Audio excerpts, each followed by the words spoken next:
Donc voilà. Donc j'espère que vous allez tous bien. Alors moi, je suis très content d'être avec vous ce soir pour ce temps de prière, d'intercession. Est-ce que vous êtes content d'être là déjà? Amen, en plus, on a chanté. Merci pour ce chant. L'amour de Dieu ne tarira pas. Ça, c'est incroyable. L'amour de Dieu est infini. Alors, si vous voulez bien, on va rentrer directement dans le vif du sujet. Pour cela, on va prendre un passage dans le livre des psaumes. Alors, Kevin, ne va pas trop vite. N'affiche pas tout de suite le premier verset, parce que souvent, il y a des décalques du verset, de la projection dans les églises. Donc, je te dirai quand on va le prendre. Mais on va prendre donc un premier verset dans le livre des psaumes. Alors, est-ce que vous connaissez le livre des psaumes? Vous connaissez tous. Vous connaissez par cœur les 150 psaumes qu'on y trouve. Est-ce que vous connaissez le but d'un psaume? Est-ce que vous savez à quoi ça sert un psaume? Pas tous à la fois, hein. Alors, un psaume, ça sert à exprimer la louange, ça sert à exprimer l'adoration, la reconnaissance que nous avons pour notre Dieu. Alors, vous connaissez tous l'auteur principal de ce livre, hein, c'est le grand roi David. Il en a écrit environ la moitié, 75. Après, on y trouve d'autres auteurs. Il y a Asaph, Salomon, les fils de Corée. Il y a également des prières de Moïse. Il y a des psaumes aussi où on ne connaît pas les auteurs, des psaumes anonymes. Alors, nous trouvons dans les psaumes des prières adressées à Dieu pour exprimer la confiance envers lui, des prières pour exprimer l'amour et l'adoration pour Dieu. Voilà à quoi servent tous ces psaumes. D'autres vont exprimer l'anxiété. Il y a aussi des supplications, dans un but d'une délivrance, d'une guérison. Des psaumes pour demander pardon à Dieu de certaines fautes. En bref, le livre des psaumes, c'est quoi? C'est un recueil de prières et de louanges adressées à Dieu. Et ils sont tous, évidemment, sans exception, inspirés par le Saint-Esprit. En fait, c'est ce qu'on a fait un petit peu ce soir. Ce soir, c'est ce qu'on a fait, non? On a chanté, on a exprimé notre reconnaissance à Dieu. Parce que dans notre cœur, on a demandé pardon sur des mauvaises attitudes qu'on a eues.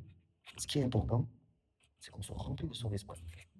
Afin qu'on puisse faire des prières selon la volonté de Dieu. Qu'on puisse exprimer ce que Dieu veut que nous exprimions. Donc maintenant, on va pouvoir lire ensemble le psaume 85 et les versets 9 et 10. Donc, psaume 85, versets 9 et 10. Super.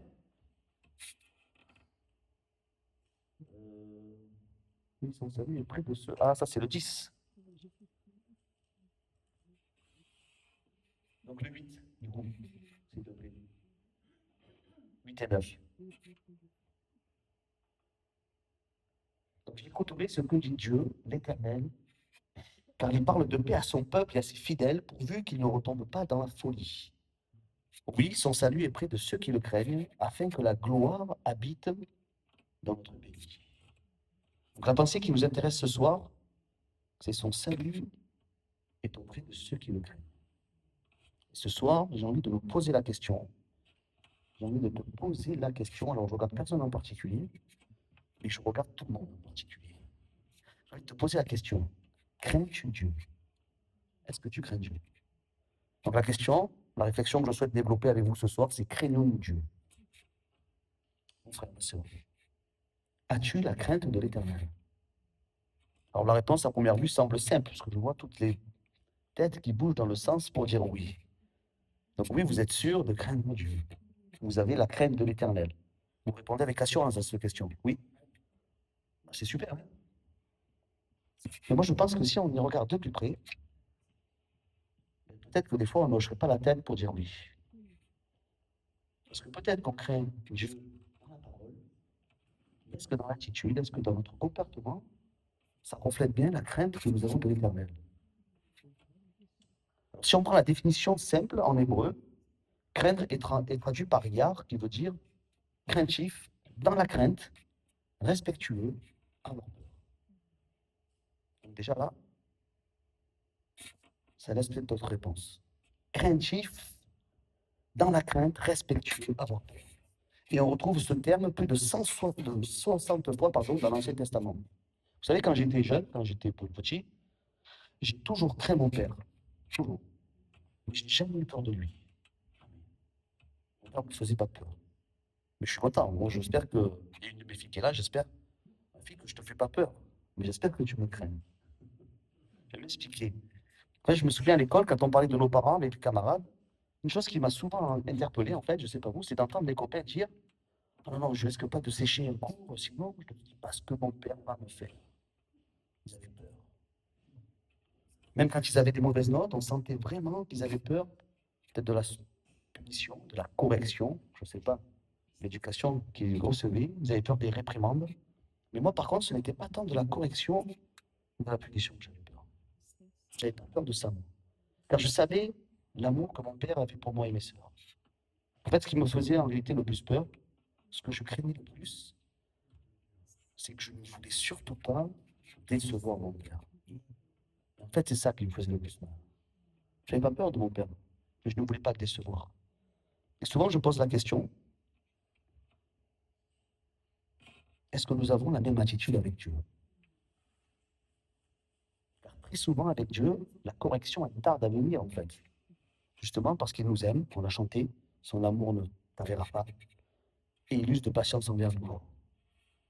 Donc finalement, on n'a pas peur de Dieu. Parce qu'on dit, ah, mais Dieu nous aime.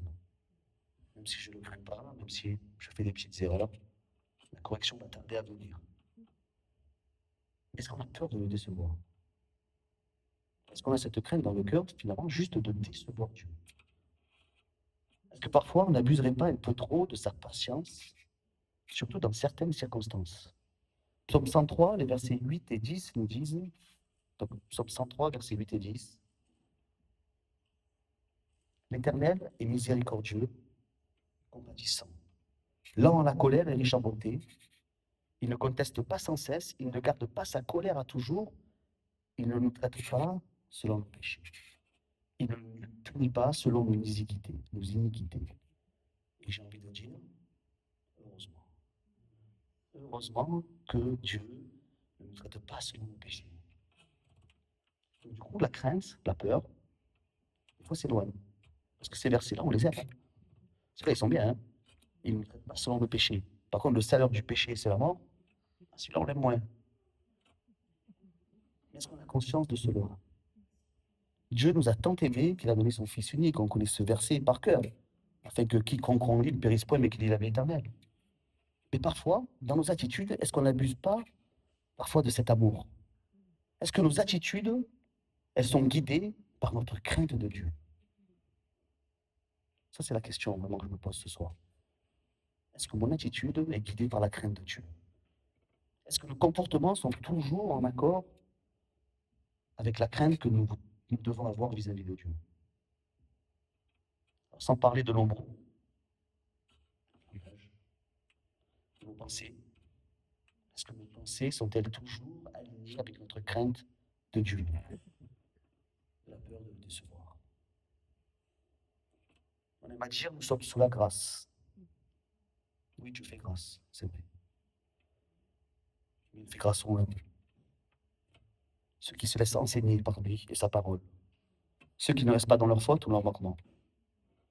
Il fait grâce aux humbles, certes, pardon, mais Dieu, qu'est-ce qu'il fait?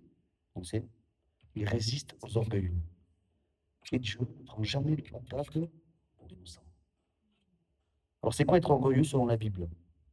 Alors, l'orgueil peut se caractériser par une question. Pour simplifier. Qu'est-ce que je veux dans ma vie? Si je pense comme ça, je pense que ça peut être une sorte d'orgueil. Qu'est-ce que je veux dans ma vie? Et l'humilité dira plutôt, qu'est-ce que Dieu veut que je fasse de ma vie? L'orgueil est tourné vers notre propre volonté. L'humilité, elle est tournée vers la volonté de Dieu pour nos vies. L'orgueil, c'est la crainte de l'homme et d'être déçu, peut-être par une situation, peut-être par un travail qu'on n'a pas eu. Et la crainte de Dieu, ça serait de le décevoir. Est-ce que je déçois Dieu? Pourquoi nous avons du mal à pardonner? Est-ce que si je ne pardonne pas à mon frère, ma soeur, est-ce que je ne déçois pas Dieu? Si je déçois Dieu, est-ce que je le crains vraiment? Vous voyez, la réponse, elle n'est pas si évidente. La question, crains-tu Dieu? Craignons-nous Dieu? Alors la réponse, elle est facile, hein, pour ne pas pardonner. On a souvent recours, ah, mais c'est lui qui m'a fait du tort. C'est lui qui a commencé. Peut-être que s'il vient s'excuser, alors je pourrais peut-être lui pardonner. Si ses excuses sont sincères. Hein. S'il n'est pas sincère, je ne lui pardonne pas. Mais ça, ce n'est pas le pardon que nous enseigne la Bible. Matthieu 6, versets 14 et 15 nous dit, Matthieu 6, versets 14 et 15, si vous pardonnez aux hommes leurs offenses, votre Père céleste vous pardonnera aussi. Mais si vous ne pardonnez pas aux hommes, votre Père ne vous pardonnera pas non plus vos offenses. Vous savez, il n'y a pas de condition. Le pardon dans la Bible, c'est non négociable. S'il n'y a pas de pardon, si on n'a pas de pardon dans notre cœur, Dieu ne pardonne pas. Ça, c'est une évidence. Alors, je ne dis pas que c'est facile, hein. C'est clair, dans certaines circonstances, on peut dire même que c'est impossible de pardonner. Alors, je ne vais pas vous donner d'exemple, mais parfois le mal qu'on nous a fait est trop horrible. Et humainement, c'est très difficile de pardonner. Mais j'ai envie de dire que si Dieu nous le demande, c'est que c'est faisable. Parce qu'il est le Dieu de l'impossible. Donc faire le premier pas dans une situation où on n'a pas forcément tort, ben, j'ai envie de dire, ça demande beaucoup d'humilité. Et Dieu nous fera grâce. Parce que Dieu fait grâce. Demander pardon à une personne qui nous a blessés, reconnaître qu'on a eu tort, que nous nous sommes trompés, mais c'est également faire preuve de beaucoup d'humilité. En fait, si on fait preuve d'humilité, ben, c'est plus facile de pardonner. C'est plus facile de faire le premier pas. Nos actions, nos priorités, sont-elles guidées par nos propres intérêts, l'orgueil? Ou sont-elles guidées pour faire en sorte que la volonté de Dieu s'accomplisse dans nos vies? Ça, c'est l'humilité. Quand nous manquons d'humilité, ou que nous faisons preuve d'orgueil, maintenant je vous repose la question, avons-nous la crainte de l'Éternel? Nous sommes orgueilleux. Le manque de crainte de l'Éternel nous donne forcément d'être orgueilleux. Si on ne craint pas Dieu, ça va être facile d'être orgueilleux. Ça va être facile de tarder à pardonner. Psaume 36, versets 2 et 4.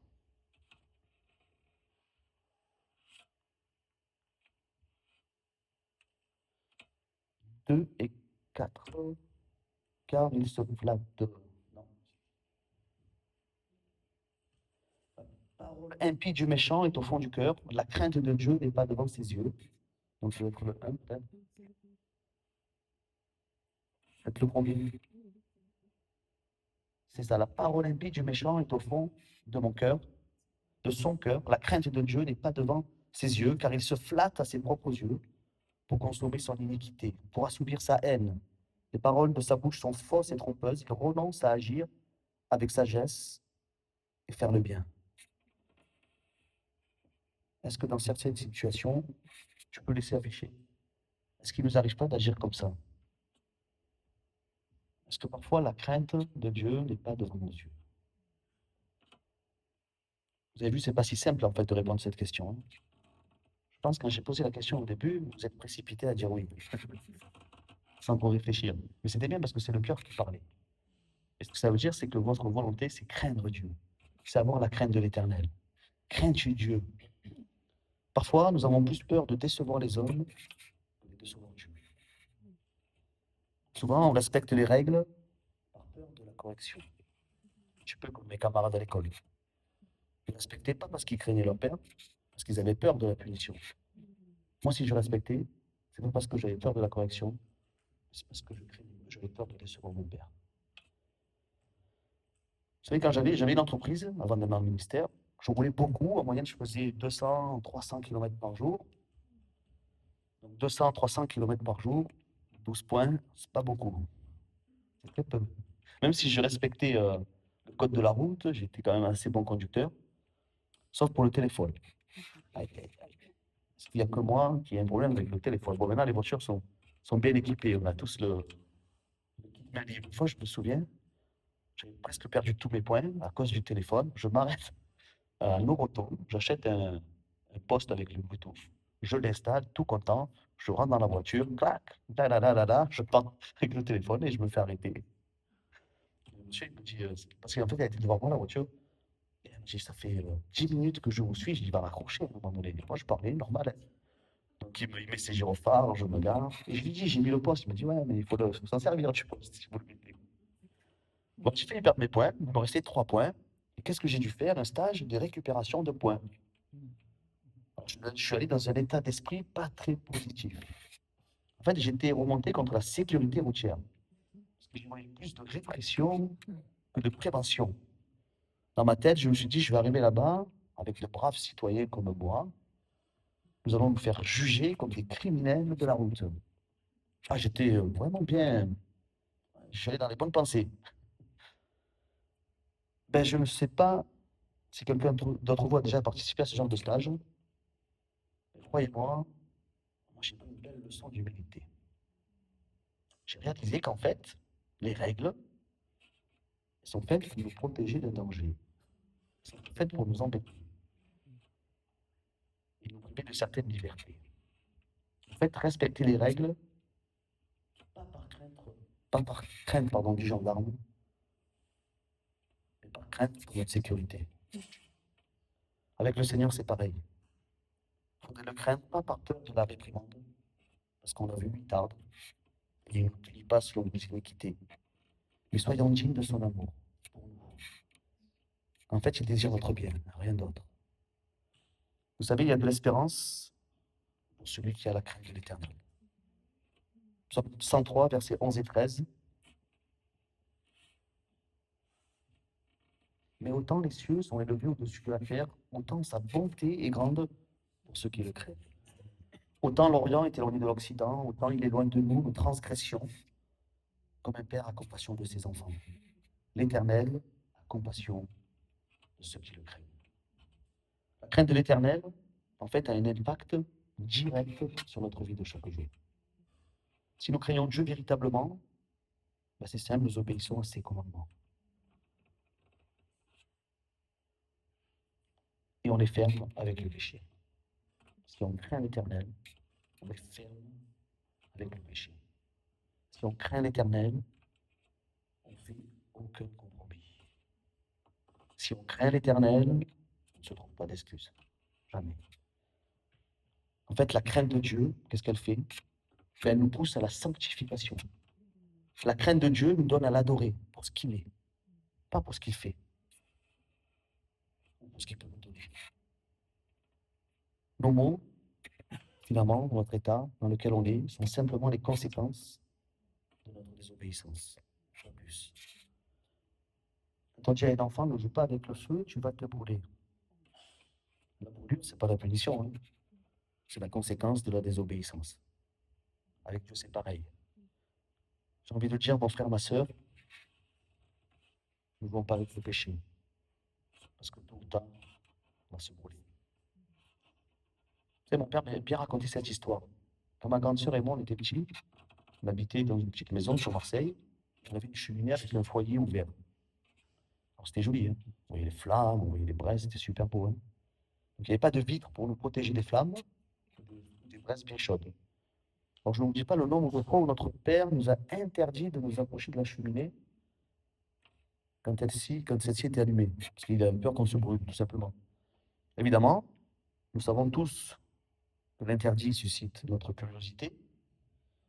Donc nous allons un soir d'hiver, cheminée allumée, une braise bien chaude, proche du bord. Et ma sœur, peut-être plus curieuse que moi, qu'est-ce qu'elle fait? Elle voit la beauté de la braise rouge, du vif.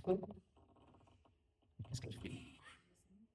Elle la prend en pleine main. Ah, c'était beau, hein? Elle me dit un diamant rouge. Elle l'a relâché aussitôt. Oh, moi, je ne m'en rappelle pas, j'étais petit, c'est mon père qui me le raconte.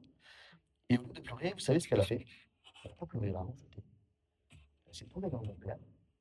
Elle a dit, mais tu ne pouvais pas me surveiller. Elle a engueulé mon père, vous vous rendez compte? Tu ne pouvais pas me surveiller. Ah, c'est rigolo. Combien de fois le Seigneur nous avertit et on n'en fait qu'à notre tête? Il ne faut pas lui reprocher. Ensuite, notre situation. Le Seigneur nous avertit. Ne prends pas cette route. Ne fais pas ça. Bon, on y va. Seigneur, tu ne pouvais pas me surveiller? Non, mais je t'avertis. Je t'avais averti, tu as fait comme toi tu voulais.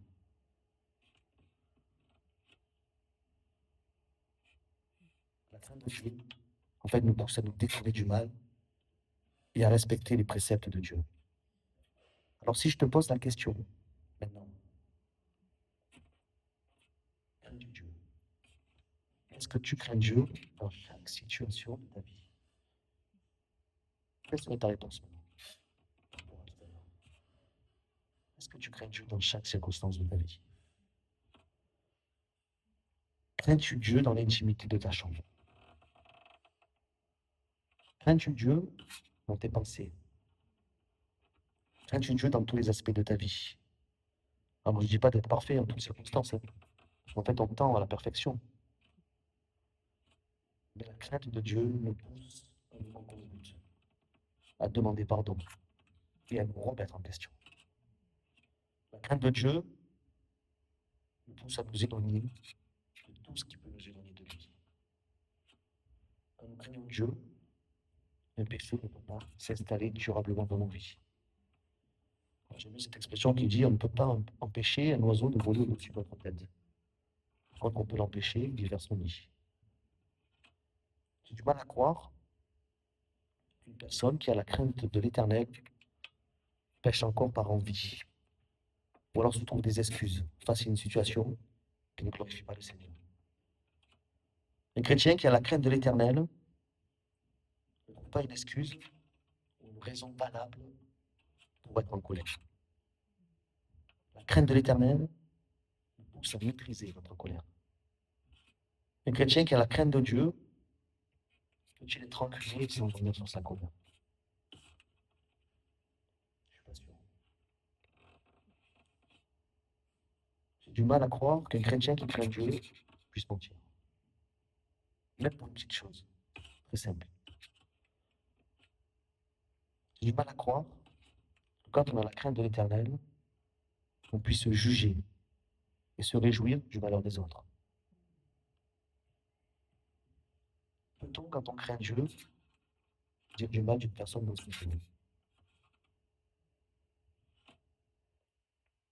Peut-on passer du temps à critiquer les uns les autres? Dans notre cœur, nous avons peur de décevoir notre Père Céleste. Et les frères, les sœurs, sont des enfants de Dieu aussi. Vous aimez que vos enfants se disputent.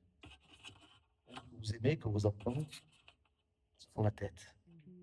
Comment vous le prendrez si un jour vos enfants ils viennent? Ah, moi je ne mange pas avec vous quand ma sœur est à table avec moi. Ça fait de la peine. On dirait que je ne vais pas à l'église parce qu'il y a du Christ. Je ne vais pas à l'église parce qu'on m'a fait ça. Est-ce qu'on a la crainte de l'éternel? Est-ce qu'on a peur de décevoir notre Père Céleste dans chaque situation de notre vie? Quand nous craignons Dieu, est-ce qu'on peut se conformer au monde présent? Romains 12, verset 2.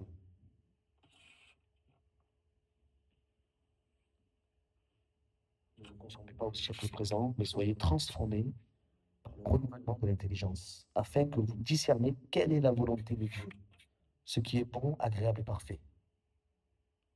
Quand on a la crainte de Dieu, Romains 12, verset 3.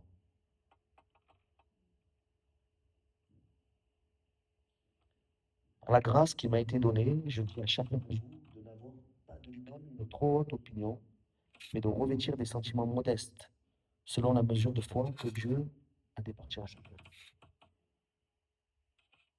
Allez, je nous pose la question une dernière fois ce soir. Crains-tu Dieu? As-tu la crainte de l'Éternel? Allez, avant de répondre à cette question, on va regarder l'avantage que nous avons d'avoir la crainte de Dieu. Il y a l'avantage, très gros avantage. Psaume 111, verset 10. La crainte de l'Éternel est le commencement de la sagesse. Tous ceux qui l'observent ont une raison saine. Sa gloire subsiste à jamais. Avec la crainte de l'Éternel, nous pouvons sans difficulté, finalement, suivre les conseils de l'apôtre Paul. Philippiens 2, versets 3 et 5. Ne faites rien par esprit de parti ou par vaine gloire, mais que l'humilité vous fasse regarder les autres comme étant au-dessus de vous-même. Que chacun de vous, au lieu de considérer ses propres intérêts, considère aussi ceux des autres. Ayez en vous les sentiments qui étaient en Christ. Et Paul rajoute au verset 12, donc Philippiens 2, 12, ainsi, mes bien-aimés, comme vous avez toujours obéi, travaillez à votre salut avec crainte et tremblement. Non seulement comme en ma présence, mais bien plus encore maintenant que je suis absent. Dieu a compassion de nous. Il connaît nos luttes, nos combats, nos faiblesses. Mais la crainte de l'Éternel nous assure sa miséricorde, son pardon, son amour. Alors faisons comme l'Église primitive, qui nous est décrit dans Acte 9 et le verset 31. L'Église était en paix dans toute la Judée, la Galilée et la Samarie, s'édifiant et marchant dans la crainte du Seigneur, et elle s'accroissait par l'assistance du Saint-Esprit. Est-ce qu'on désire que l'Église de l'Aveyron croît? Prions l'Éternel. L'Église va grandir. Alors, mon frère, ma sœur, avec l'assistance du Saint-Esprit, marchons dans la crainte du Seigneur. Donc la crainte de Dieu n'est pas une peur de la punition, mais en fait la crainte de Dieu montre notre amour, notre respect et notre attachement pour Dieu et sa parole. La crainte de l'Éternel nous pousse à l'obéissance. Elle nous pousse à la sanctification et elle nous éloigne du péché. Cette saine crainte nous aide à maîtriser nos émotions. Elle nous encourage à ne pas juger, mais au contraire, encourager. Donc si tu crains Dieu, mon frère, ma sœur, tu ne vas pas te conformer au monde présent, mais au contraire, tu chercheras à vivre selon la volonté de Dieu. La crainte de Dieu nous assure sa miséricorde, son amour, son pardon. Elle nous permet de marcher dans la paix et l'édification. La crainte de l'Éternel, c'est marcher selon l'Esprit et manifester le fruit. Si on craint Dieu, mon frère, ma sœur, on sera plein d'amour. Si on craint Dieu, on sera dans la joie. Si on craint Dieu, on sera dans la paix. Si on craint Dieu, on sera patient. Si on craint Dieu, on sera plein de bonté, plein de bienveillance, plein de fidélité. Si on craint Dieu, nous ferons tout. Si on craint Dieu, on aura la maîtrise de soi. Marchons dans la crainte de l'Éternel, pas parce que, mais par amour. Amen. Seigneur mon Dieu, merci encore pour qui tu es. Merci encore pour ta parole. Merci pour tes bienfaits. C'est vrai qu'il est bon, Seigneur, de te craindre. Il est bon de marcher, Seigneur, selon tes voies. Il est bon, Seigneur mon Dieu, de marcher à ta suite. Donne-moi, Seigneur mon Dieu, à diminuer, afin que tu puisses prendre toute la place. L'humilité se montre à notre capacité à se laisser enseigner. Alors, Seigneur, je veux me laisser enseigner par toi, par ton esprit, afin que je puisse marcher selon l'esprit. Ce que je dis dans ta parole, c'est ni par force, ni par puissance, mais par ton esprit. Donne-moi à manifester le fruit. Je veux être plein d'amour, plein de patience, plein de bonté. Pour mon frère, mes sœurs, je ne veux pas être bon à juger, mais je veux être bon à encourager. Merci Seigneur encore de nous remplir chacun de ton esprit. Manifester ta crainte, afin que nous puissions avancer de sanctification en sanctification, afin d'être prêts quand tu reviendras chercher ton Église.